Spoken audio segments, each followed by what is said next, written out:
Astaghfirullah.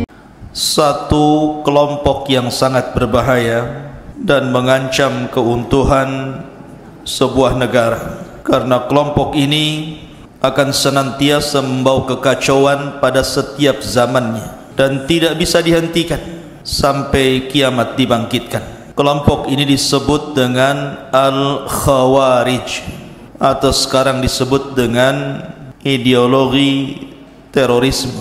Kita akan mengenal dari sisi sejarah apa itu Khawarij, kapan munculnya, siapa pengasasnya, kemudian bagaimana perkembangannya, dan bagaimana Khawarij ini muncul dari zaman ke zaman dan kelak yang terakhir menjadi para pengikut Dajjal. Ini yang kita akan bahas. Kita akan mengenal Khawarij dari sisi sejarah dulu sebelum saya jelaskan apa itu Khawarij, bagaimana sifat-sifatnya, dan begitu seterusnya. Pemahaman Khawarij ini, ikhwan, dimulai dari zaman Nabi SAW. Jadi sejak zaman Rasul SAW masih hidup, Khawarij ini satu-satunya kelompok sesat yang muncul di zaman Rasul. Dan hadis-hadis tentang masalah Khawarij itu lebih dari 18 hadis, semuanya sahih bicara tentang Khawarij. Karena memang ini satu-satunya kelompok yang muncul di zaman Rasul. Tapi kalau kelompok sesat yang lainnya seperti Qadariyah, Jahmiyah dan yang lainnya itu muncul setelah wafatnya Rasul. Jadi ini satu-satunya firqah yang muncul di zaman Nabi SAW, kemudian berkembang menjadi sebuah ideologi setelahnya. Bagaimana kisahnya? Ma'asyiral muslimin yang dimuliakan Allah Subhanahu wa taala, ketika Nabi SAW melakukan peperangan, dalam sejarah ada namanya perang Hunain. Perang Hunain ini dimenangkan kaum muslimin, dan kaum muslimin mendapatkan harta ghanimah, harta rampasan perang yang begitu banyak. Bahkan suatu ketika Ali radhiyallahu an mengirim emas kepada Nabi SAW, hasil rampasan perang itu dengan wadah kulit di mana emas itu belum dibersihkan dari tambangnya, masih emas batangan. Kemudian Nabi SAW ketika itu memanggil orang-orang yang baru masuk Islam supaya teguh keislamannya. Di antaranya 4 orang dipanggil Nabi SAW. Yang pertama namanya Uyainah ibn Hisni. Uyainah ibn Hisni diberikan emas yang banyak kepada dia. Yang kedua Al-Aqra ibn Habis, juga diberikan emas banyak kepada Al-Aqra ibn Habis ini. Kemudian Zaid Al-Khayli juga mendapatkan emas yang banyak dari Nabi SAW. Kemudian yang keempat namanya Alqamah ibn Thulatha. Alqamah ibn Ulatha. Alqamah ibn Ulatha juga mendapatkan emas yang banyak. Ini permulaan Nabi SAW membagi-bagikan ghanimah kepada orang-orang yang baru masuk Islam, khususnya dari kalangan muhajirin, orang-orang Mekah. Tiba-tiba kemudian datang seorang laki-laki namanya Dzul Khuwaisirah. Seorang laki-laki namanya Dzul Khuwaisirah. Dzul Khuwaisirah ini, ikhwatu fiddin yang dimuliakan Allah Subhanahu wa taala, adalah cikal bakal Khawarij. Jadi tokohnya dimulai daripada nama Dzul Khuwaisirah. Dzul Khuwaisirah ini namanya Khurqus ibn Zuhair At-Tamimi. Nama Dzul Khuwaisirah itu adalah Khurqus ibn Zuhair At-Tamimi. Karena Dzul Khuwaisirah ini ada dua. Ada Dzul Khuwaisirah Al-Yamani, orang Badui. Di zaman Nabi SAW tiba-tiba ada orang Badui masuk masjid, kemudian kencing di pojok masjid. Sahabat marah karena masjid ini bukan tempat kencing. Hampir-hampir para sahabat kemudian mencaci maki Dzulkhuwaisirah ini. Tapi Nabi SAW melarang dan mengatakan, da'uhu, tinggalkan dia kencing. Maka sahabat pun pergi. Selesai kencing, Nabi SAW mengatakan dengan membawa satu timba dan mengatakan, ambillah air di sana, kau siramkan tempat kencingmu ini. Kemudian Nabi SAW menasihati bahwa masjid ini tempat solat, tempat zikir dan baca Quran, bukan untuk kencing.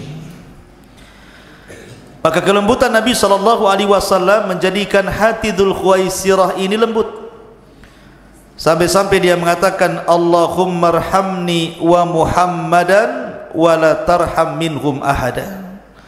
Ya Allah, rahmati aku dan Muhammad saja, dan jangan kau rahmati mereka-mereka yang melotot kepada aku. Ini Badui namanya Dzulkhuwaisirah, tapi bukan Dzulkhuwaisirah ini. Dzulkhuwaisirah lain namanya Khurqus ibn Zuhair At-Tamimi. Itu Dzulkhuwaisirah, tokohnya Khawarij. Karena ketika Nabi SAW membagi-bagi harta rampasan perang itu kepada 4 orang dan juga yang lainnya, Dzulkhuwaisirah ini merasa Rasul SAW tidak berbuat adil, sehingga Nabi SAW dituduh oleh Dzulkhuwaisirah curang dalam pembagian. Datanglah Dzulkhuwaisirah ke hadapan Rasul dan mengatakan, i'dil ya Muhammad, adilah engkau wahai Muhammad. Rasul marah, ikhwan. Di dunia ini siapa yang lebih adil dibandingkan Rasul? Makanya Nabi SAW mengatakan, illam a'dil faman ya'dil. Kalau aku tidak adil, siapa lagi yang lebih adil dibandingkan diriku, kata Rasulullah. Maka kemudian orang ini pergi. Setelah pergi kemudian Nabi SAW mengisyaratkan ke pundaknya, apa katanya? Ya khuruju nasun, akan keluar manusia-manusia min di hadar rajul, dari pundak orang ini. Maksudnya manusia-manusia yang sama sifatnya, di mana yahkiruna salatakum ma'a salatihim wa qira'atakum ma'a qira'atihim wa siyamakum ma'a siyamihim, di mana kalian merasa kecil ibadah kalian, salat kalian dibandingkan salat mereka, baca Quran kalian dibandingkan baca Quran mereka, puasa kalian dibandingkan puasa mereka. Tapi kata Rasul, yaqra'unal Quran la yujawizu hanaqirahum, mereka membaca Quran tidak sampai di tenggorokan mereka. Yamruquna minad din kama yamruqus sahmu minar ramiyah, mereka melesat dari agama seperti melesat anak panah dari busurnya. Kata Nabi SAW, fa idza laqitumuhum faqtuluhum fa inna fi qatlihim ajrun. Kalau kau dapati mereka, perangi mereka, bantai mereka, karena dalam membantai mereka ada pahala besar di hadapan Allah Azza wa Jalla. Dari sini Nabi SAW mengisyaratkan bahwa akan muncul orang-orang yang memiliki 2 sifat. Pertama, mencela agama manusia, dan yang kedua, talabud dunia, mencari dunia. Karena Dzulkhuwaisirah ini, dia datang kepada Nabi SAW mencela agama Rasul. Adil wahai Muhammad, ini kan mencela Rasul SAW. Masa agama Rasul dicela? Nabi SAW turun wahyu. Bagaimana kemudian Dzulkhuwaisirah mengatakan, adil wahai Muhammad, ini sama dengan mencela agama? Yang kedua, talabud dunia, mencari dunia. Karena orang-orang Khawarij itu zahirnya saja mereka seolah-olah mengejar akhirat, hakikatnya mereka mengejar dunia. Makanya ada seorang ulama tabi'in namanya Hasan Al-Basri rahimahullahu ta'ala. Dikatakan kepada Hasan Al-Basri, karena ketika itu Hasan Al-Basri mengatakan orang-orang Khawarij itu talabud dunya, mereka itu orang yang mencari dunia. Jadi orang ini mengatakan kepada Hasan Al-Basri, "Ya Hasan, bagaimana engkau mengatakan orang-orang Khawarij itu mereka mencari dunia? Wa inna lanarahum yakhruju rajulu min ahlihi wa waladihi wa malihi hatta tatakassar rimahu alaihi." Sementara kami melihat dengan kedua mata kami, wahai imam, seorang laki-laki dari Khawarij ini keluar dari rumahnya, meninggalkan anak-anaknya, meninggalkan hartanya, kemudian mereka berperang sampai patah senjata mereka, bahkan sampai mereka mati. Bagaimana mungkin kemudian kita katakan mereka mencari dunia? Maka Hasan Al-Basri hanya mengatakan, "Saya ingin tanya engkau, apakah ketika orang-orang Khawarij itu memerangi pemimpin-pemimpin kaum muslimin, apakah pemimpin-pemimpin kaum muslimin ini melarang mereka sholat?" Maka dia mengatakan tidak. Apakah pemimpin-pemimpin kaum muslimin melarang mereka haji? Tidak. Apakah mereka pemimpin-pemimpin kaum muslimin melarang mereka puasa? Tidak. Apakah mereka juga melarang untuk beribadah? Tidak. Kata Hasan Al-Basri, kalau mereka tidak melarang kalian salat, tidak melarang kalian haji, tidak melarang kalian puasa, tidak melarang kalian ibadah, pintu akhirat di depan kalian, lalu tujuan kalian perang itu apa kalau bukan karena dunia? Ya. Dari sini menunjukkan bahwa Khawarij itu hakikatnya talabud dunia. Mereka hanya ngomong saja ingin masuk sorga, ingin lekas dikawinkan dengan bidadari sorga. Kata siapa? Omong kosong itu. Ya. Ma'asyiral muslimin yang dimuliakan Allah Subhanahu wa taala. Jadi zaman Nabi SAW muncul seorang laki-laki namanya Dzul Khuwaisirah, namanya Khurqus ibn Zuhair At-Tamimi. Inilah tokoh pertama Khawarij yang muncul sepanjang sejarah di zaman Rasul. Kemudian yang kedua, sabda Nabi SAW menjadi sebuah kenyataan di zaman pemerintah Utsman ibn Affan radhiyallahu anhu. Jadi akan muncul, kata Nabi SAW, laki-laki seperti orang ini, atau manusia-manusia yang muncul seperti orang ini, yang disebut dengan Khawarij itu, kemudian muncul di zaman Utsman ibn Affan radhiyallahu anhu. Dan tokohnya ketika itu adalah seorang Yahudi yang pura-pura masuk Islam, namanya Abdullah ibnu Sabah. Catat itu, Abdullah ibnu Sabah Al-Yahudi Al-Yamani Al-Himyari, seorang Yahudi yang pura-pura masuk Islam di zaman Utsman ibn Affan radhiyallahu anhu. Dialah yang kemudian berusaha untuk mengompori kaum muslimin, melakukan pemberontakan kepada Utsman yang berujung dengan terbunuhnya Utsman secara sadis. Bagaimana kisahnya? Ma'asyiral muslimin yang dimuliakan Allah Subhanahu wa taala, ketika Abdullah ibn Sabah ini berusaha mempengaruhi orang-orang Mekah dan Madinah dan di sekitarnya, atau orang-orang Hijaz, tidak bisa. Karena orang-orang Hijaz itu paham siapa Utsman, bagaimana keutamaan Utsman di hadapan Rasul, satu di antara 10 sahabat yang dijanjikan masuk surga. Sehingga akhirnya Abdullah ibn Sabah ini mencari korban, anak-anak muda yang bukan sahabat. Pergi ke mana? Pergi ke Mesir. Setelah pergi ke Mesir, pergi ke Kufah. Setelah pergi ke Kufah, pergi ke Irak. Maka dia membuat fitnah di sana tentang Utsman ibn Affan radhiyallahu anhu. Mereka membuat fitnah tentang Utsman dan berhasil.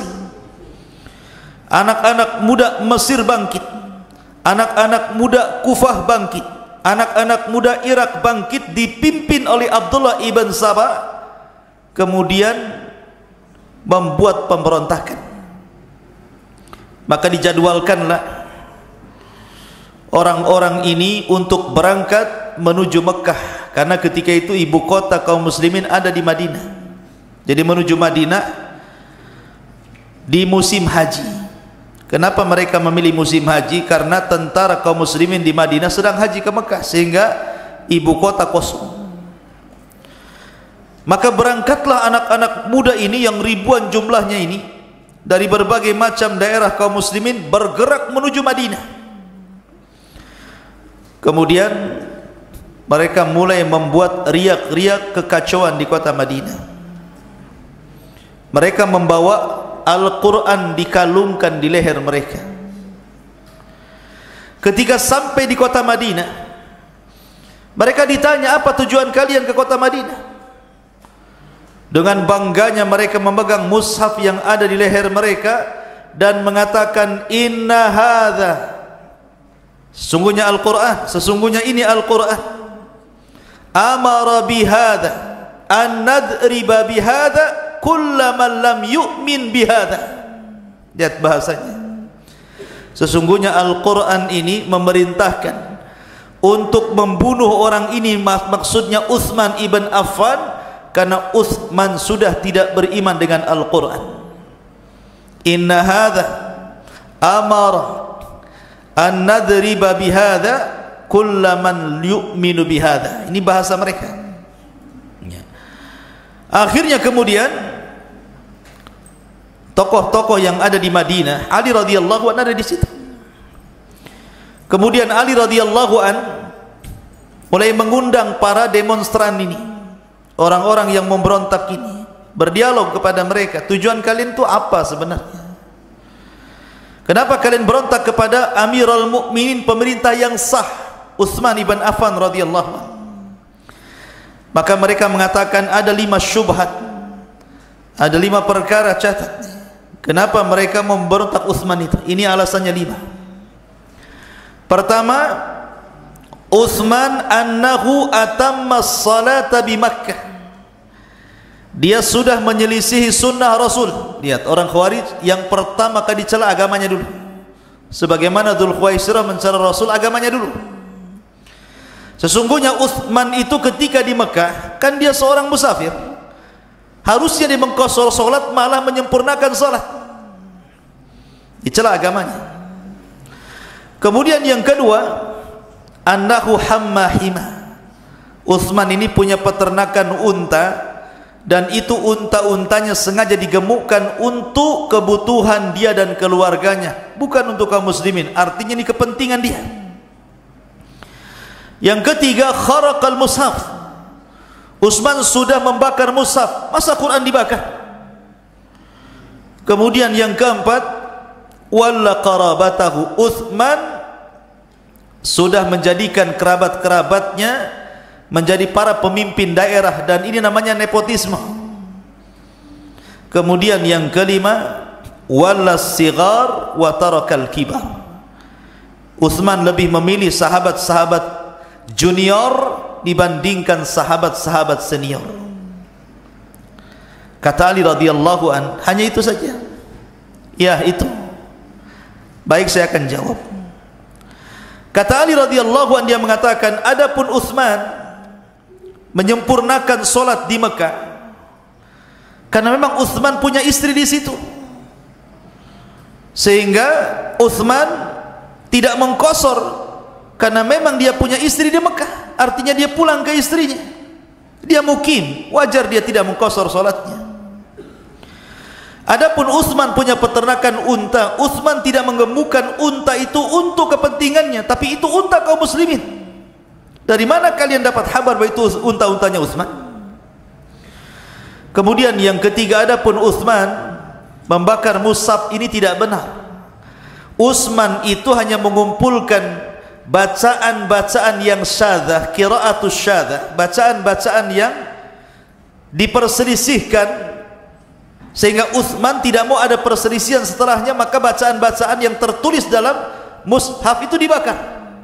Dan Utsman hanya menetapkan bacaan yang terakhir yang diajarkan Nabi SAW dan disepakati oleh kaum muslimin. Itu yang ditetapkan sehingga menjadi Mushaf Utsmani yang antum baca hari ini. Adapun kemudian Utsman memilih pemimpin-pemimpin di daerah dari kerabat-kerabatnya. Saya tanya kepada kalian, apakah Utsman memilih kerabat-kerabat yang zalim?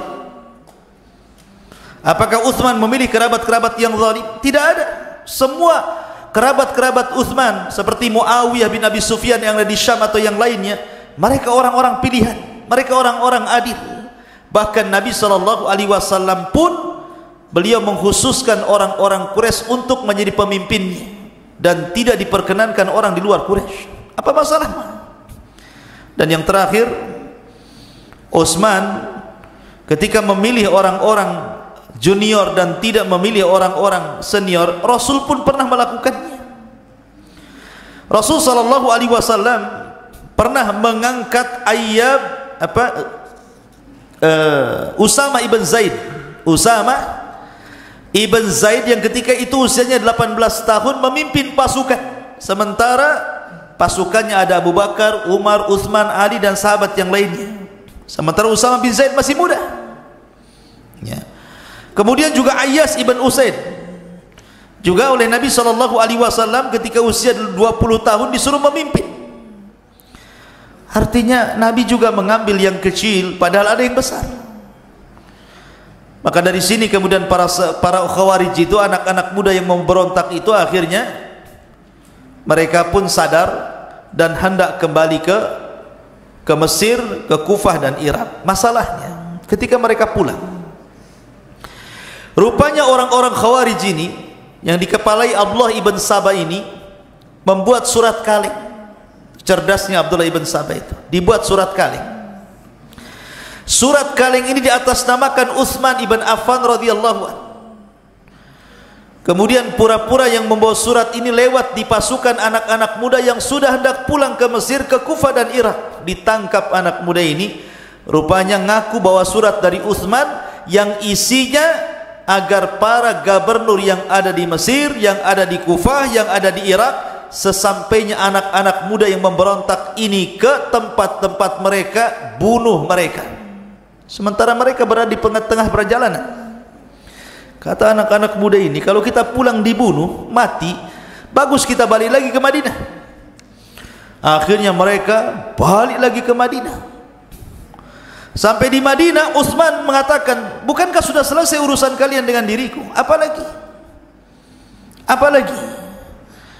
Tiba-tiba mereka mengatakan, tidak ada surat yang kami dapati dari dirimu bahwa engkau menulis seperti ini, bahkan ada tambahan lagi, engkau juga mengirim surat ke Syam kepada Muawiyah agar mendatangkan pasukan besar kemudian membantai kami.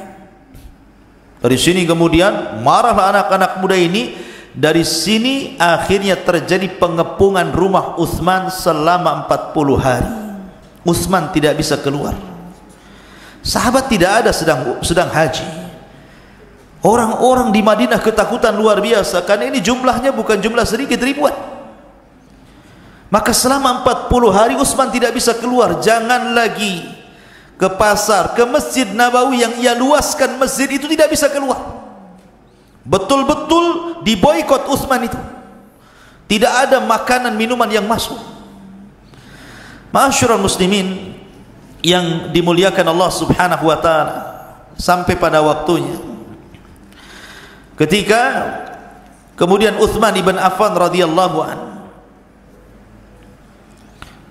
ketika itu sudah dikepung, rupanya datang tokoh-tokoh mereka yang kemudian menjadi para pembunuh Utsman belakangan, dan itu yang dikenal 3 orang.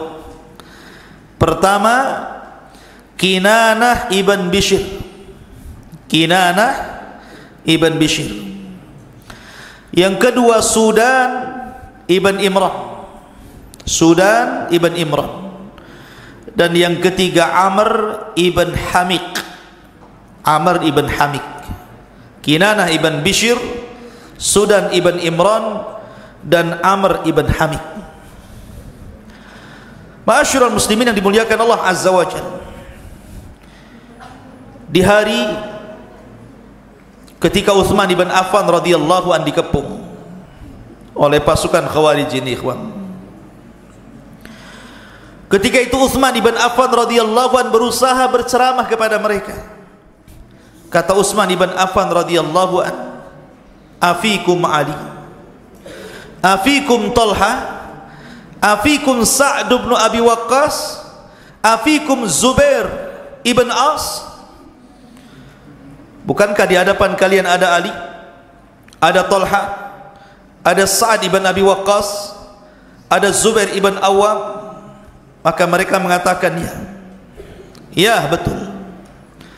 Kata Utsman, katakan kepada mereka, kepada Ali, kepada Talha, kepada Sa'd bin Abi Waqqas, kepada Zubair ibn Atas atau Zubair bin Awwam, pasti mereka tahu Nabi SAW pernah bersabda tentang diriku, man ishtara bi'ra rumah falahul jannah, barang siapa yang membeli sumur rumah maka bagi dia surga. Kata Utsman, ana ashtaraituha, aku yang membeli sumur itu. Dan Nabi SAW mengatakan, man jahaja jaisyal usra falahul jannah, barang siapa yang menyiapkan tentara kesulitan dalam Tabuk maka dia dapat surga. Kata Utsman, aku yang mempersiapkan perbekalan pasukan itu. Seolah-olah Utsman ingin mengatakan, aku sudah mendapatkan rekomendasi dari Nabi SAW bahwa aku termasuk penduduk surga. Apa kalian tidak percaya gitu maksudnya? Masih juga kalian akan membunuhku. Ikhwan, ketika itu banyak para sahabat Nabi SAW menawarkan untuk membela Utsman. Salah satunya Hasan, Husain, kemudian Abu Hurairah radhiyallahu an, kemudian Abdullah ibn Umar, Abdullah ibn Abbas, dan sahabat yang lainnya datang kepada Utsman menawarkan dirinya. Tapi Utsman mengatakan, pergi kalian, jangan ikut campur dengan urusanku di sini. Kenapa? Karena Utsman bermimpi masalahnya. Dalam mimpinya dia berjumpa dengan Nabi SAW. Kemudian Nabi SAW berwasiat, karena ketika itu Utsman kan sedang berpuasa, dan Nabi mengajak berbuka sore itu. Artinya bahwa kalau Utsman hari itu meninggal, maka dia akan menemui Nabi SAW. Maka Utsman tidak mau hari itu kemudian ditolong siapapun, disuruh pergi orang-orang itu, ya. Makanya ketika kemudian yang paling celaka di antara mereka adalah Kinanah ibn Bishr ini membakar pintu Utsman, pintu rumah Utsman dibakar itu. Maka anak-anak muda masuk ke dalam. Anak-anak muda itu masuk ke dalam. Maka Kinanah ibn Bishr ini mencekik Utsman dari belakang. Kemudian datang Sudan ibn Imran menusuk pedang dari dada sampai tembus ke punggung. Bayangkan, Utsman sedang berpuasa dan sedang membaca Quran, sedang membaca Al-Quran. Kemudian setelah Utsman meninggal dunia, datanglah Amr ibn Hamiq, kemudian menusuk sampai 9 kali dan mengatakan yang 3 tusukan untuk Allah dan yang 6 tusukan untuk sesuatu dalam hatiku, katanya. Lihat, Utsman dibunuh dengan cara sadis. Utsman ketika meninggal hanya membacakan ayat fasayakfikahumullahu wa huwas samiul basir. Cukuplah Allah yang akan membalas mereka, dan Allah zat yang maha mendengar lagi maha melihat. Utsman dibunuh dengan cara dikeroyok dengan cara sadis, ditusuk berkali-kali sampai akhirnya Utsman pun harus meninggal. Lah istrinya Nailah ini, istrinya Nailah, ketika kemudian mereka menusuk Utsman ini, istrinya kan tidak tega melihat suami, ditariknya baju suaminya, maksudnya dihalang-halangi. Lah ketika tangannya masuk ke dalam baju Utsman, ditebasnya tangan istrinya sehingga jari-jarinya terputus masuk ke dalam pakaian Utsman ibn Affan radhiyallahu anhu.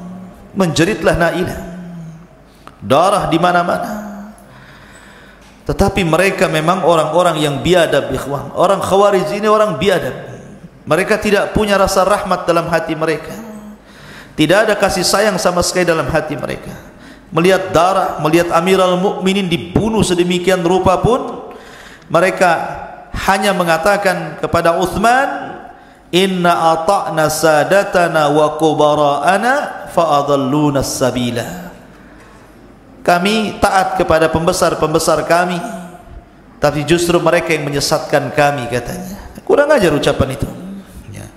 Ma'asyiral muslimin yang dimuliakan Allah Azza wa Jalla, kabar terbunuhnya Utsman ini akhirnya sampai ke mana-mana. Sampai ke Mekah kedengar Aisyah radhiyallahu anha. Sampai ke Syam terdengar oleh Muawiyah bin Abi Sufyan yang masih merupakan kerabatnya, sampai di telinga para sahabat, geram semuanya, ikhwan. Bagaimana tidak? Ini bukan persoalan kecil, persoalan darah masalahnya. Ya. Ma'asyiral muslimin yang dimuliakan Allah Azza wa Jalla, akhirnya Muawiyah berjanji untuk menghabisi orang-orang Khawarij ambakrati abi, sampai ke akar-akarnya. Karena tentara ketika itu semua berporos di Syam. Tentara kaum muslimin yang paling kuat itu sudah di Syam, sudah jumlahnya banyak, tentaranya kuat-kuat, dipimpin oleh Muawiyah bin Abi Sufyan. Bergerak mereka ke Madinah, mencari siapa dalang pembunuh Utsman. Sementara orang-orang Khawarij mereka memainkan politiknya. Setelah terbunuhnya Utsman ibn Affan radhiyallahu an, mereka kerasa kerusuk gitu kan, untuk mencari pengganti siapa yang layak menjadi khalifah setelahnya. Akhirnya kemudian mereka pun mengikuti orang-orang yang mendukung Ali, pura-pura dukung Ali. Maka Ali kemudian sah menjadi Amirul Mukminin sebagai pengganti daripada Utsman ibn Affan. Masalahnya pihak Muawiyah tidak mau baiat. Karena Muawiyah ini sama-sama dari Bani Umayyah dengan Utsman ibn Affan. Muawiyah mengatakan, kami akan baiat kepada anda wahai Ali, tetapi tolong tangkepin dulu seluruh orang-orang yang terlibat dalam pembunuhan Utsman, baru kami baiat. Kalau tidak, kami selamanya tidak akan baiat. Akhirnya kata Ali radhiyallahu an, mana mungkin kami memberantas orang-orang yang membunuh Utsman sementara di belakang mereka kabilah-kabilah besar. Harusnya kau baiat dulu untukku wahai Muawiyah, baru kita utuhkan kekuatan kaum muslimin, baru kita tangkap siapa para pembunuh Utsman, kita adili. Tapi Muawiyah tidak mau, kekeh dengan ijtihadnya, sebagaimana Ali juga berdiri di atas ijtihadnya. Akhirnya kemudian berseberanganlah antara Ali dan Muawiyah bin Abi Sufyan, antara kubu Madinah dengan kubu Syam. Lah karena tidak ada kecocokan antara Ali dan kubu Syam, akhirnya Ali pun ingin memindahkan ibu kota dari Madinah ke Kufah. Dipindahlah ibu kota dari Madinah ke Kufah supaya Ali bisa memantau orang-orang Syam. Setelah pindah kemudian ibu kota dari kota Madinah ke Kufah, siapa yang nyangka takdir Allah Subhanahu wa taala, rupanya terjadi perang antara pasukan Ali radhiyallahu an dan pasukan Muawiyah ibn Abi Sufyan, yang dikenal perang itu sebagai perang Siffin. Perang apa? Perang Siffin. Perang antara Ali radhiyallahu an dan Muawiyah ibn Abi Sufyan. Di sini banyak para sahabat meninggal dunia. Tapi di sini pula kemudian kebenaran nampak. Artinya bahwa Ali radhiyallahu an di atas kebenaran dan yang salah Muawiyah. Dari mana tahunya? Dari terbunuhnya Ammar ibn Yasir. Ada sahabat namanya Ammar ibn Yasir yang orang tuanya dibunuh Abu Jahal secara sadis. Yasir dan Sumayyah.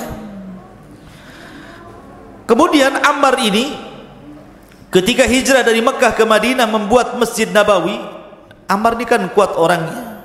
Kalau kerja bakti itu bawa banyak batu kemudian diangkat untuk membuat Masjid Nabawi. Karena takjubnya Nabi SAW memuji Ammar. Tapi kata Nabi SAW di ujung hadis mengatakan, ya Ammar sataktuluka fi'atun baghiyah. Wahai Ammar, engkau akan dibunuh oleh para pemberontak. Rupanya ketika pecah perang itu antara kubu Ali dan Muawiyah bin Abi Sufyan, rupanya Ammar meninggal dunia dan Ammar berada di posisi Ali radhiyallahu anhu. Jadi sabda Nabi SAW yang mengatakan, wahai Ammar, engkau akan dibunuh oleh para pemberontak, maksudnya fi'atun baghiyah, fi'ah yang memberontak adalah pihaknya Muawiyah karena tidak baiat kepada Ali. Ya. Makanya Ali radhiyallahu anhu ketika ditanya tentang mauqif Muawiyah, kata Ali, hum ikhwanuna baghau alaina. Mereka masih saudara kita, tapi mereka melampaui batas kepada kita. Bughat. Ya. Ma'asyiral muslimin, ikhwatu fiddin dimuliakan Allah azza wa jalla. Akhirnya karena Muawiyah tidak mau, maka Ali radhiyallahu anhu juga tidak bisa mengalahkan tentara Muawiyah karena sama-sama kuatnya. Akhirnya terjadilah apa yang disebut dengan tahkim. Tahkim itu bahasa kita gencatan senjata. Gencatan senjata. Melakukan perdamaian dengan mengutus sahabat mulia Amr bin As radhiyallahu an dan juga Abu Musa al-Ash'ari radhiyallahu an. Jadi satu kubu mengutus Abu Musa al-Ash'ari, kubu lain mengutus Amr ibn As. Lah Amr bin As dengan Abu Musa al-Ash'ari inilah yang kemudian berdamai, menuangkan bulir-bulir kesepakatan. Ketika kedua orang ini berjumpa, kemudian berdiskusi, kemudian sepakat berdamai, kemudian dibuat bulir-bulir kesepakatan 1, 2, 3 dan seterusnya untuk tidak terjadi peperangan. Maka dua pasukan ini akhirnya sama-sama mundur. Pasukan Muawiyah mundur, pasukan Ali pun kembali ke Kufah. Setelah dua orang ini berdamai, ketika pasukan Ali ini berangkat ke Kufah, ikhwan, rupanya 6.000 pasukan Ali tidak setuju. Kenapa Ali tidak melanjutkan peperangan?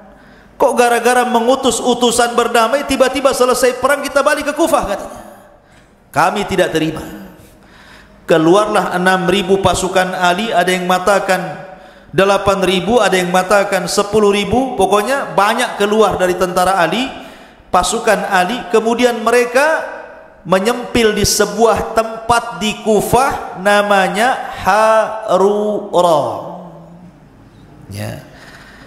Jadi pasukan yang menyempil dari pasukan Ali ini kemudian keluar sebanyak 6.000 atau 8.000, kemudian mereka menyempil di sebuah desa yang disebut dalam sejarah namanya Harura, sebuah tempat kecil di Kufah. Mereka tidak setuju dengan Ali radhiyallahu anhu. Ya. Maka Ali radhiyallahu anhu ketika itu, ikhwan, merasa kasihan dengan mereka. Apa salah saya sehingga mereka harus keluar? Rupanya mereka punya alasan. Ali dah gak benar, katanya. Masa Ali mengutus utusan kemudian berhukum dengan seseorang? La hukma illallah, tidak ada hukum kecuali hukum Allah. Wa man lam yahkum bima anzalallah fa ulaika humul kafirun. Siapa yang tidak berhukum dengan Allah, hukum Allah, dia kafir. Dari situ mereka memponis Ali radhiyallahu anhu menjadi kafir. Ali kafir karena tidak berhukum dengan hukum Allah dan bersandar kepada hukum manusia. Ma'asyiral muslimin yang dimuliakan Allah azza wa jalla, Ali pada permulaannya membiarkan kelompok yang nyempil itu. Bahkan Ali radhiyallahu an kemudian berusaha untuk mendakwai mereka, tetapi juga tidak ada hasilnya. Sampai suatu ketika Abdullah ibn Abbas radhiyallahu anhu, turjumanul Quran ini, datang kepada Ali di waktu zuhur dan mengatakan, ya Ali, utus aku untuk mendebat orang-orang Khawarij itu. Orang-orang itu biar saya yang debat. Kata Ali, jangan, orang-orang itu bisa membunuh. Kata Abdullah ibn Abbas radhiyallahu anhuma, tidak masalah, ana rajulun hayyin, saya ini orangnya nyantai wahai Ali. Kalau aku dakwai mereka terima, alhamdulillah. Tidak terima, ya sudah, saya balik. Kata Ali, ya sudah kalau itu kehendakmu. Maka Abdullah ibn Abbas radhiyallahu anhuma pulang pakai baju yang sangat bagus, pakai harum-haruman, disisir rambutnya, ganteng, kemudian keluar dari rumah menuju Harura. Sampai di Harura, Ibnu Abbas mengatakan assalamualaikum. Tidak dijawab karena menurut mereka Ibnu Abbas itu kafir, masalahnya mendukung Ali. Mereka yang mengatakan, apa yang kau kehendaki wahai ibnu ammi Rasul, anak paman Rasul. Kemudian tiba-tiba pemimpin orang Khawarij mengatakan, ya ayyuhal mujahidin, ya ayyuhal muwahhidin. Tahukah engkau siapa dia? Dia adalah Ibnu Abbas yang dikatakan dalam Al-Quran, innahum qaumun khasimun. Dia dan kabilahnya Quraisy adalah tukang debat, jangan dilayan katanya. Sudah takut duluan. Kata Abdullah ibn Abbas radhiyallahu anhu, tidak, aku ini diutus oleh sahabat Rasul, Muhajirin dan Ansar.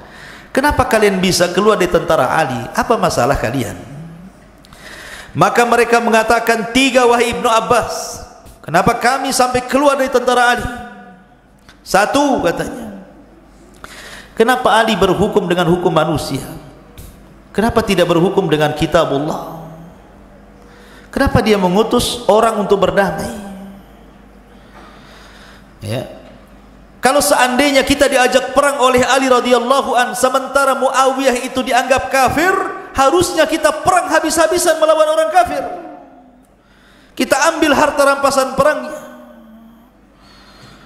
Kalau seandainya kemudian Ali menganggap Muawiyah masih muslim, kenapa pula kita kaum muslimin berperang dengan orang muslim? Tiba-tiba berdamai seperti ini, kami tidak mau.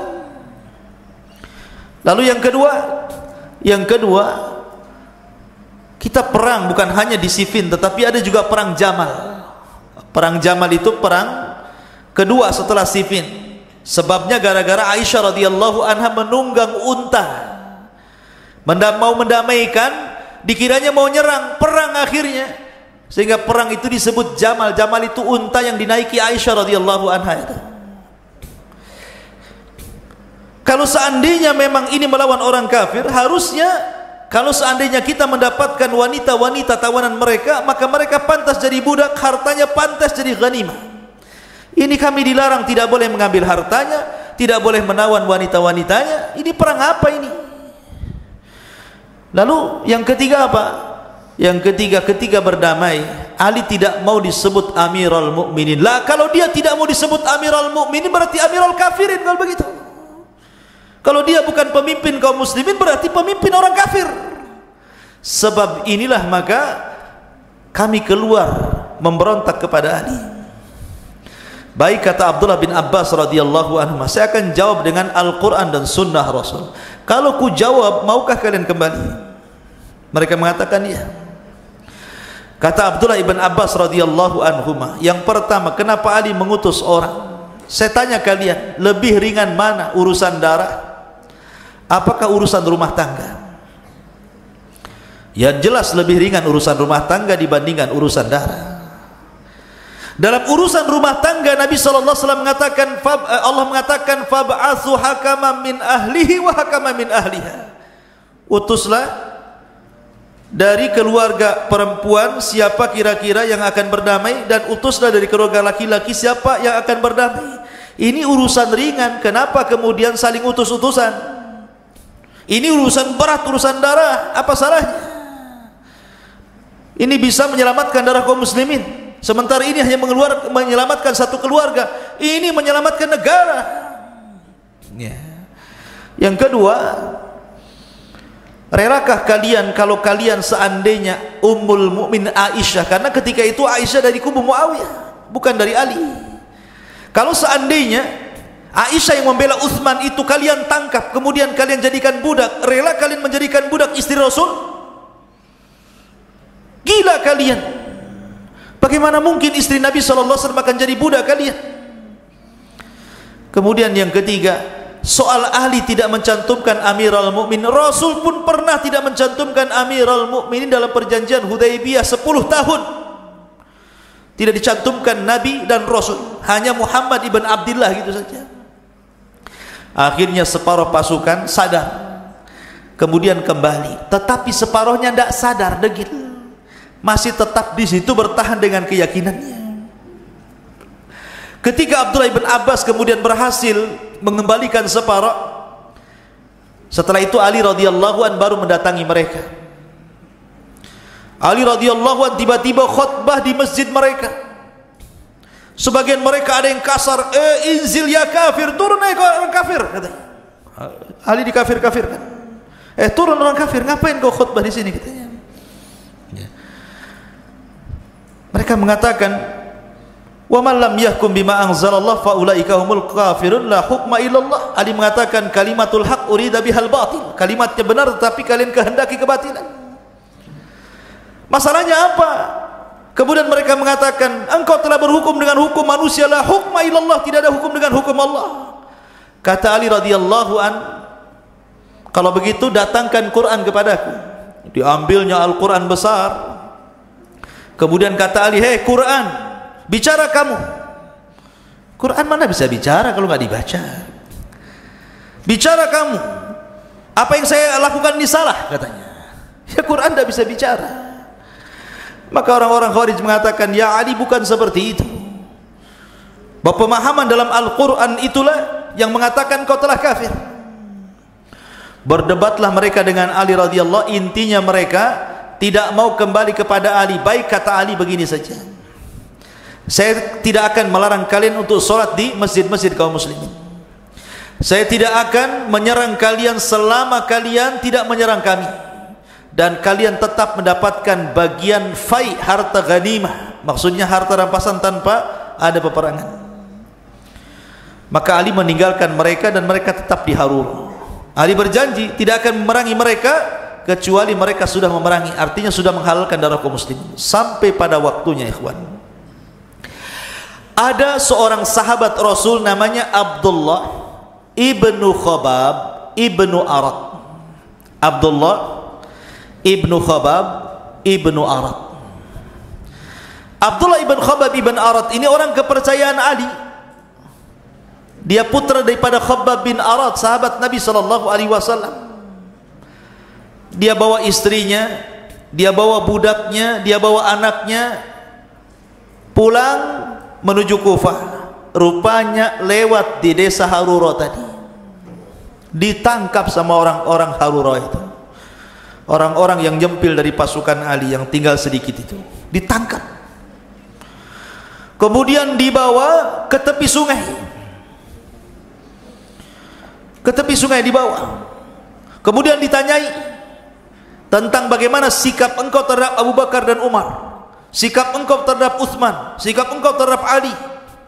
Maka dengan jujur Abdullah ibn Khabab memuji mereka semuanya. Apa dengan mereka? Abu Bakar, Umar, Utsman, Ali, mereka orang khair, orang baik, bahkan lebih baik dibandingkan kalian.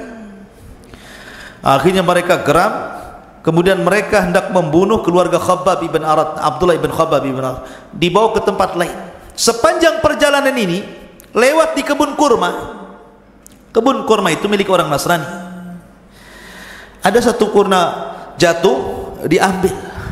Pas mau dimakan sama kawannya, ittaqillah, kamu belum dapat izin, kenapa kau makan kurma itu? Lemparkan kembali. Akhirnya nggak jadi dimakan, dilempar lagi. Kemudian berangkat lagi, ketemu babi di tengah jalan, hampir ditebas, betul-betul ditebas, kemudian mati babi itu. Kata kawannya, kenapa kau bunuh babi itu? Babi itu milik orang dhimmi, orang kafir dhimmi, kau harus minta maaf, katanya. Akhirnya ketika ketemu orang yang punya babi, minta maaf, saya sudah bunuh babimu, katanya. Akhirnya kemudian terakhir, ketika Abdullah ibn Khabab bin Arat ini sudah sampai di tempat eksekusi kematian, kata Abdullah ibn Khabab bin Arat, kalian ini aneh. Kalian pura-pura zuhud melihat kurma jatuh dan itu milik orang Nasrani, kemudian kalian tidak mau makan, langsung dilempar. Kemudian ketika kalian membunuh babi, kemudian kalian harus minta izin dulu, minta uzur karena sudah membunuh babinya. Sekarang kau akan membunuh aku? Lebih mahal mana darahku dengan darah babi itu? Tapi tetap saja akhirnya Abdullah ibn Khabab bin Arat pun dibantai orang Khawarij, sampai jariyahnya yang sedang hamil ditusuk perutnya, dibelek keluar ususnya, dibunuh bayinya sampai mati semua di situ. Lihat dahsyatnya orang-orang Khawarij, tidak ada rahmat sama sekali. Akhirnya kemudian kabar pembunuhan Abdullah ibn Khabab bin Arat sampai ke telinga Ali. Marah Ali. Ali sudah ngomong, aku tidak akan perangi kalian sebelum kalian merangi kami. Ini sudah menghalalkan darah kaum muslimin. Maka Ali mempersiapkan pasukan besar, dikirimnya ke Harura, dibantai mereka semua sama Ali radhiyallahu an, karena mereka sudah mulai menghalalkan darah kaum muslimin. Dari sini ma'asyiral muslimin yang dimuliakan Allah azza wa jalla, makanya Khawarij ini asasnya 3 dari semua kisah yang saya ceritakan. Pertama, mereka khuruj, memberontak kepada pemerintah yang sah. Dan khurujnya itu, memberontaknya itu karena ada sebuah pemahaman yang disebut dengan takfir, mengkafir-kafirkan. Dia kafirkan Ali, dia kafirkan orang-orang yang mendukung Ali, dan begitu seterusnya. Kemudian yang ketiga, berakhir menghalalkan darah kaum muslimin. Dibunuhnya Abdullah ibn Khabbab ibn Arat. Pertama khuruj, memberontak. Memberontak kepada siapa? Memberontak kepada Uthman, berakhir dengan terbunuhnya Uthman. Kemudian di zaman Ali memberontak kepada Ali radhiyallahu anhu. Kemudian yang kedua takfir, dikafir-kafirkannya Ali. Kemudian yang terakhir halal darah kaum muslimin, dibunuhnya Abdullah ibn Khabbab ibn Arat. Dari sini Nabi SAW mengatakan, fa idza lakitumuhum faqtuluhum fa inna fi qatlihim ajrun. Apabila kau dapati mereka, bantai mereka, perangi mereka, karena engkau kalau mendapati mereka dan memerangi mereka, dalam memerangi mereka itu dapat pahala besar, karena mereka itu orangnya sadis, tidak punya rahmat. Ya. Nabi SAW itu pernah 13 tahun betul-betul dihabisi dakwahnya orang-orang Quraisy. Orang-orang Quraisy itu menghabisi dakwah Rasul dengan berbagai macam cara, mulai dari ucapan, perbuatan, sampai kepada tingkat upaya pembunuhan, sehingga Rasul hijrah ke Madinah. Setelah kemudian Rasul kuat dari Madinah, akhirnya Mekah dikuasai dalam perang Fathu Mekah. Nabi SAW memaafkan orang-orang musyrik itu.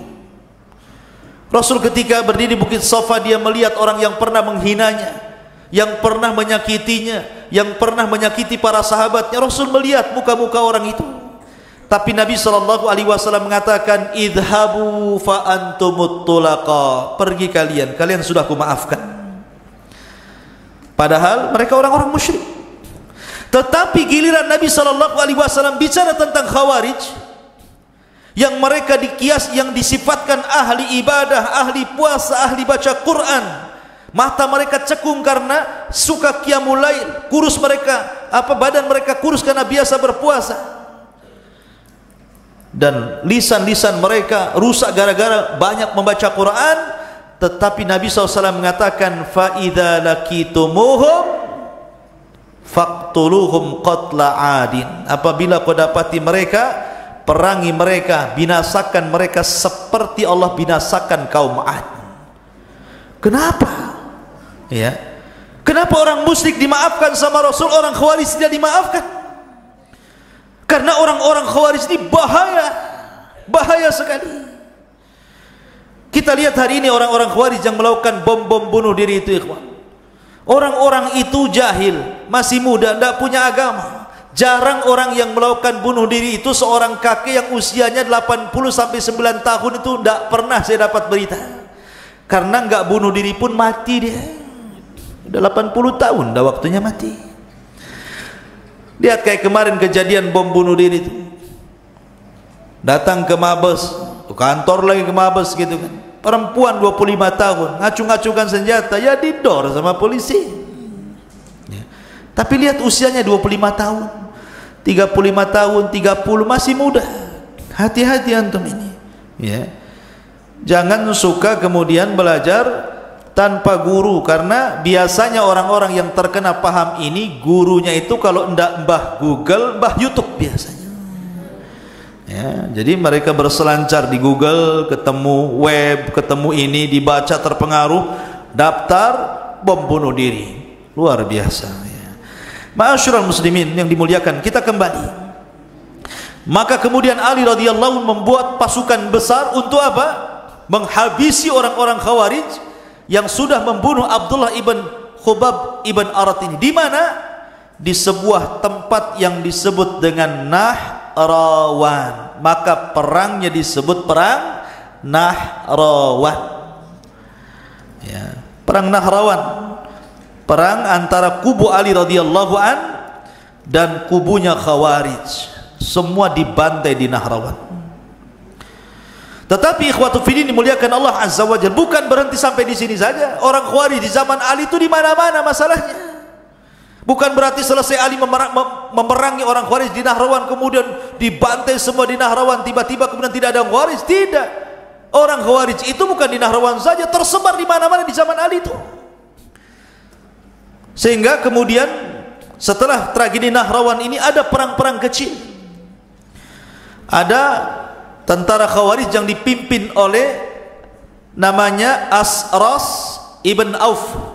Asras ibn Auf membawa 200 pasukan di daerah Anbar. Maka Ali radhiyallahu an kemudian mengutus Abras radhiyallahu an untuk memerangi Asras ibn Auf ini, dibantai habis. Rupanya ada juga orang Khawarij itu dipimpin oleh Hilal ibn Ulaffah. Hilal ibn Ulaffah membawa 200 pasukan lagi. Maka Ali radhiyallahu an mengutus Ma'qil ibn Qais kemudian membantai mereka. Kemudian ada lagi pasukan kecil Khawarij dipimpin oleh Al-Ashhab ibn Bishr. Ashhab ibn Bishr membawa 180 pasukan. Maka Ali radhiyallahu an mengutus Kharijah ibn Qidamah kemudian membantai mereka. Begitu Khawarij itu tidak banyak. Teroris-teroris itu tidak banyak mereka, 1, 2, tapi buat kacau. Ya. Di zaman Ali itu tidak banyak, paling berapa ratus, antara ribuan. Sampai akhirnya ada namanya Abu Maryam. Abu Maryam membawa 400 pasukan. Ini orang gila ini Abu Maryam ini. Dia dijuluki Syuja, orang paling pemberani zaman itu. Abu Maryam Khawarij ini pemberani. Kenapa saya katakan pemberani? Membawa 400 pasukan menyerang ibu kota. Bayangkan, ibu kota. Semua tentara ada di ibu kota, diserangnya ibu kota. Ini di depan mereka ribuan orang tentara Ali. Dia cuma membawa 400 pasukan. Saking beraninya itu Abu Maryam Khawarij. Maka Ali radhiyallahu an kemudian mengutus Shuraih ibn Hani. Shuraih ibn Hani kemudian membantai mereka, tidak tersisa kecuali 50 orang. Mereka menyerah tobat, kemudian diobati. Rupanya sudah diobati, kumat lagi penyakitnya, berontak lagi. Begitulah orang Khawarij. Makanya Rasul mengatakan di dalam hadis Nabi SAW tentang Khawarij ini sampai-sampai dikatakan oleh Abdullah ibn Sirin, Muhammad ibn Sirin radhiyallahu an, ketika beliau memahami hadis ini, yakhruju nasun min kibalil masyriq yaqra'una al-Qur'ana la yujawizu tarakihim yamrukuna minad din kama yamruqus sahmu minar ramiyah thumma la ya'uduna fihi hatta ya'uda sahmu ila fuqihi. Lihat bahayanya Khawarij, ikhwan. Kata Rasul, akan muncul manusia dari arah timur. Mereka membaca Quran tidak sampai di tenggorokan mereka. Mereka melesat dari agama seperti melesatnya anak panah dari busurnya. Kemudian mereka tidak akan kembali ke dalam Islam sampai anak panah yang sudah disesatkan kembali lagi ke busurnya. Kata Muhammad ibn Sirin, lihat hadis ini, akhirnya lebih buruk dibandingkan awalnya. Awalnya mengatakan seperti melesat anak panah dari busurnya. Maksudnya mereka keluar dari agama seperti melesat anak panah dari busurnya. Ini awal hadisnya. Akhir hadisnya, kemudian mereka tidak kembali, seperti anak panah yang sudah melesat tidak mungkin kembali ke busurnya. Begitu susah taubatnya orang Khawarij itu. Sampai yang 50 orang ini, pasukan Abu Maryam ini sudah diberantas Ali. Akhirnya menyerah yang 50 orang, kemudian bertobat di hadapan kaum muslimin. Rupanya di zaman Umar bin Abdul Aziz buat ulah lagi, berontak lagi kepada Umar bin Abdul Aziz, dibantai Umar bin Abdul Aziz. Lihat Khawarij ini, penyakit bahaya ideologi ini kalau sudah nempel susah dicuci itu otaknya tuh. Makanya jangan sampai anak-anak muda seperti antum-antum ini masuk, karena kalau sudah masuk susah keluar tuh masalahnya. Ya. Kata Muhammad ibn Sirin, lihat, akhir hadis lebih bahaya dibandingkan awalnya. Ma'asyiral muslimin yang dimuliakan Allah Azza wa Jalla. Sampai akhirnya ketika Ali sudah hampir memberantas banyak orang Khawarij, banyaklah keluarga-keluarga Khawarij itu banyak yang sakit hati kepada Ali. Akhirnya mereka bersiasat lain. Kalau perang face to face, hadap-hadapan, kayaknya kita tidak mungkin menang. Akhirnya berkumpullah 3 orang di Mekah. Yang pertama Abdurrahman ibn Mulzam. Abdurrahman ibn Mulzam. Yang kedua Amr ibn Bukair. Amr ibn Bukair. Yang ketiga Buraq ibn Abdullah At-Tamimi. Buraq ibn Abdullah At-Tamimi. 3 orang ini duduk-duduk di haram. Abdurrahman ibn Mulzam, Amr ibn Bukair dan Buraq ibn Abdullah At-Tamimi kumpul di Mekah, di haram, rapat bertiga. Rapatnya untuk membunuh 3 manusia. Abdurrahman ibn Mulzam akhirnya dikirim ke mana? Ke Kufah untuk membunuh Ali. Sesampainya di Kufah, persis ketika mendekati waktu subuh, Ali radhiyallahu an ketika itu hendak melaksanakan sholat subuh. Namanya orang nggak akan perasan akan dibunuh, tidak mungkin bawa pasukan, bawa pedang, namanya orang mau sholat. Maka dihadang oleh Abdurrahman ibn Mulzam. Abdurrahman ibn Mulzam ini hafidul Quran, jangan salah, dia hafal Quran, bahkan suaranya terbaik ketika membaca Al-Quran. Tapi salah memahami Al-Quran, dibunuhnya Ali radhiyallahu an di tangan dia. Ali radhiyallahu an dibunuh di tangan Abdurrahman ibn Mulzam. Kemudian Amr ibn Bukair mengendap-endap mencari Amr bin As kapan keluar salat subuh. Rupanya Amr bin As sakit perut, akhirnya digantikan oleh wakilnya. Disangka Amr bin As dibunuh wakilnya, salah orang. Kemudian Buraq ibn Abdullah At-Tamimi diutus ke Syam mengintai Muawiyah. Muawiyah ini orangnya tinggi, dan Muawiyah sempat melawan sehingga tertusuk perutnya, tapi tidak mati. Tetapi dengan sebab itu akhirnya dia tidak punya anak setelah memiliki Yazid ibn Muawiyah, karena dokter mengatakan kau tidak akan punya anak lagi gara-gara tusukan itu. Jadi yang di sini yang meninggal siapa? Ali, di tangan Abdurrahman ibn Mulzam, seorang Khawarij. Auzubillah. Ya. Ma'asyiral muslimin yang dimuliakan Allah Azza wa Jalla. Akhirnya kemudian setelah berhasil membunuh Ali radhiyallahu an, maka Ali pun meninggal. Kemudian kekuasaan jatuh ke tangan Hasan ibnu Ali, sampai akhirnya Hasan memberikan kekuasaannya kepada Muawiyah bin Abi Sufyan, dan dialah raja pertama dalam Islam. Rupanya orang Khawarij masih juga merongrong Bani Umayyah, terus dirongrong, ada saja yang merongrong kekuasaan.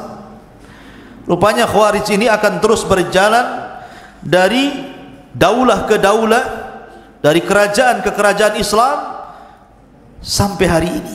Persis yang disabdakan Nabi sallallahu alaihi wasallam. Apa sabda Nabi sallallahu alaihi wasallam? Yansha'u nash'un yaqra'una al-Qur'an la yujawiju taraqihim kullama kharaja qarnun khuti'. Qala Ibnu Umar, sami'tu an-nabiy sallallahu alaihi wasallam yaqul kullama kharaja qarnun khuti' aktsara min 20 marratan hatta yakhruja fi iradihimud dajjal. Akan tumbuh para pemuda yang membaca Al-Quran, akan tetapi Al-Quran tidak melewati kerongkongan mereka.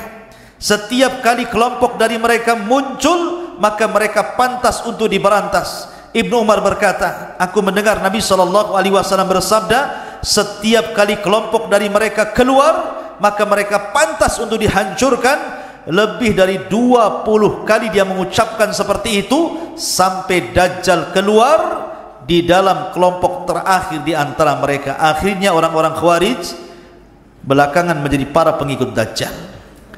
Itulah kisah Khawarij. Baik, kita akan mengenal tentang nama dan lakob-lakobnya. Kelompok ini yang masyhur disebut Khawarij. Kenapa disebut Khawarij?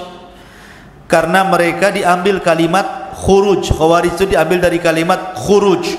Khuruj di sini artinya memberontak kepada pemimpin yang sah dari pemimpin kaum muslimin. Yang kedua, mereka juga disebut al-muhakkimah, karena mereka memberontak disebabkan tahkimnya Ali radhiyallahu anhu dengan Muawiyah. Mereka juga disebut al-haruriyah, karena mereka kemunculannya berasal dari satu desa di Kufah namanya desa Harura. Mereka juga disebut kelompok Nahrawan, karena pemberantasan Ali ketika memerangi Khawarij itu perangnya disebut Nahrawan. Mereka juga disebut Al-Mariqah, yang melesat dari Islam, karena Rasul yang mengatakan yamrukuna minad din kama yamrukus sahmu minar ramiyah. Mereka melesat dari agama seperti melesat anak panah dari busurnya. Mereka juga disebut Al-Mukaffirah, yang suka mengkafir kafirkan orang di luar kelompoknya. Kemudian mereka juga disebut Sabaiyah, karena cikal bakal orang Khawarij pun didirikan oleh Abdullah ibn Saba, maka disebut Sabaiyah. Mereka juga disebut Nasibah, karena mereka sangat mencela keluarga Nabi SAW, termasuk Ali radhiyallahu anhu. Itu nama-nama Khawarij. Intinya mereka Khawarij. Lalu sifat-sifatnya seperti apa? Sifat-sifat Khawarij itu, yang pertama, sifat Khawarij itu mereka mengkafirkan manusia karena dosa besar. Siapapun yang melakukan dosa besar kafir. Minum khamar kafir, berzina kafir, maling kafir, merampok kafir, semua dikufar kafirkan. Semua kafir kecuali dia aja enggak kafir. Kemudian yang kedua, suka memberontak kepada pemerintah, baik dengan ideologi ataupun dengan perbuatan. Kemudian yang ketiga, mereka melakukan muamalah kepada pemerintah itu seperti muamalah dengan orang kafir, ditogut-togutkannya pemerintah itu. Wah, ini pemerintah togut, enggak benar nih. Ya. Kemudian yang nomor 4, sarfun nusus, suka memaling-malingkan nas Al-Quran dan Sunnah. Setiap ada ayat yang memerintahkan kepada kebaikan, mencegah kepada kemungkaran, pasti ditujukan kepada pemimpin. Mereka itu juga sifat-sifatnya adalah kathratul qurra, banyak baca Quran, banyak ibadah, luar biasa ibadah mereka. Dan mereka masih muda-muda tapi jahil agama. Mereka menang semangat, masih muda-muda, jahil agama, akhirnya mereka mudah dipengaruhi. Kemudian juga mereka menampakkan syiar-syiar Islam.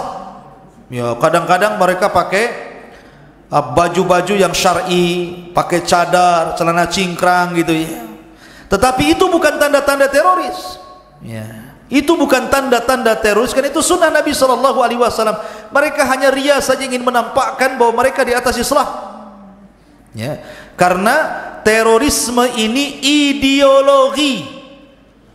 Orang melakukan bom bunuh diri itu bukan karena pakai cadar, bukan karena celananya cingkrang, bukan karena pakai jubah, bukan itu yang mendorong itu orang untuk melakukan bom bunuh diri. Tetapi yang mendorong orang melakukan bom bunuh diri itu karena ideologinya, karena akidahnya, karena keyakinan dan pemikirannya yang sesat yang mendorong dia untuk melakukan bom bunuh diri. Jadi bukan karena pakaian. Nggak ada urusan pakaian dengan bom, nggak ada urusan cingkrang dengan bom, nggak ada urusan janggut dengan bom, nggak ada. Karena bom itu ada urusan dengan ideologi yang sesat. Ya. Ma'asyiral muslimin yang dimuliakan Allah Azza wa Jalla. Kemudian diantara ciri-ciri mereka adalah al-khalal. Mereka ada kepincangan ketika memahami Al-Quran dan Sunnah. Mereka selalu melirik ayat-ayat yang berbicara tentang azab dan meninggalkan ayat-ayat yang bicara tentang rahmat. Mereka lebih memilih adab-adab ancaman dan mereka meninggalkan adab-adab tentang perjanjian ataupun surga dan neraka. Kemudian juga mereka jahil. Mereka jahil. Mudah untuk segera menghukum sesuka mereka dan keras hati. Dan ini yang lebih parah, mereka memerangi orang Islam dan membiarkan para penyembah berhala. Harusnya para teroris ini kalau mau bom bunuh diri sono ke Israel. Karuan jelas musuhnya kan. Ngapain pula kemudian bom bunuh diri trotoar? Ya, apa yang mau dibom? Kalau mereka itu mau membunuh sana, membunuh orang-orang kafir yang jelas memerangi kita di Israel sana, yang menembaki orang-orang Palestina gitu ya. Kenapa? Karena juga tidak dalam Islam itu tidak semua orang kafir harus diperangi. Ada orang kafir yang wajib dilindungi, seperti kafir dhimmi, kafir bertetangga dengan kita, dia non muslim, wajib dilindungi. Kafir musta'man, kafir-kafir yang dari luar ingin ke Indonesia, ingin jalan-jalan, lindungi. Ataupun kafir mu'ahad, kafir yang ada perjanjian, negara kafir bekerja sama dengan negara Islam, lindungi. Kecuali kalau dia sudah angkat parang, angkat pedang, angkat pisau, mau nusuk, lain ceritanya. Tak mungkin ditusuk antum diam saja. Ya, pasti dia melawan kan gitu ya. Kalau mereka sudah mengangkat senjata, baru kita angkat senjata, itu namanya kafir harbi. Itu yang diperangi. Ya. Masyarul muslimin, yang kemudian mereka juga ghulu, ekstrim terhadap agama. Dan mereka juga tidak suka dengan para ulama. Sejak dulu Khawarij itu tidak ada sahabat Rasul, tidak ada ulama di balik mereka, tidak ada fuqaha di balik mereka. Mereka hanya kumpulan anak muda yang semangat tapi sesat, akhirnya kemudian melakukan aksi-aksi yang tidak terpuji dalam Islam. Makanya Syekhul Islam Ibnu Taimiyah mengatakan, la lil islami nasaru wala lil kuffari kasaru. Perbuatan mereka itu tidak menolong umat Islam, ya juga tidak menghancurkan orang kafir. Islam tidak tertolong dengan perbuatan mereka, justru Islam semakin buruk. Dan mereka juga tidak menghancurkan orang kafir, tetap saja orang kafir kuat. Bahkan terkadang ada orang-orang kafir menjadikan isu teroris masuk ke negara-negara Islam, cari teroris, ngomongnya rupanya cari minyak di negara itu. Isunya teroris, padahal yang dicari minyak. Dia bantai dihancurkannya negara-negara kaum muslimin, dijadikan isu nasional. Oleh karena itulah maka ikhwatu fiddin yang dimuliakan Allah Azza wa Jalla, Khawarij ini bahaya. Ingat, saya nasihatkan, kenapa saya lebih nasihat malam ini khusus bicara Khawarij, ikhwan? Karena sasaran orang Khawarij itu usia-usia kayak antum ini. Bukan orang-orang yang sudah tua, kayak antum ini, apalagi di zaman sekarang ini, zaman globalisasi, yang dekat menjadi dekat sekali, yang jauh juga menjadi dekat gara-gara handphone, Facebook, YouTube, macam-macam, sehingga informasi mudah diserap. Maka kalau kita tidak dibekali pemahaman ini, dikhawatirkan antum pulang main YouTube, main handphone, akhirnya masuk ke web mereka, pulang bukan ke Jabal Uhud, naruh bom pula dalam perut, ya kan? Kita tidak tahu. Makanya ini pemahaman ini akan terus berjalan. Maka antum yang sudah ngaji malam ini, kasih tahu keluarganya, kalau ada 3 ciri, antum punya tetangga nih cirinya. 1, ngajak memberontak pemerintah.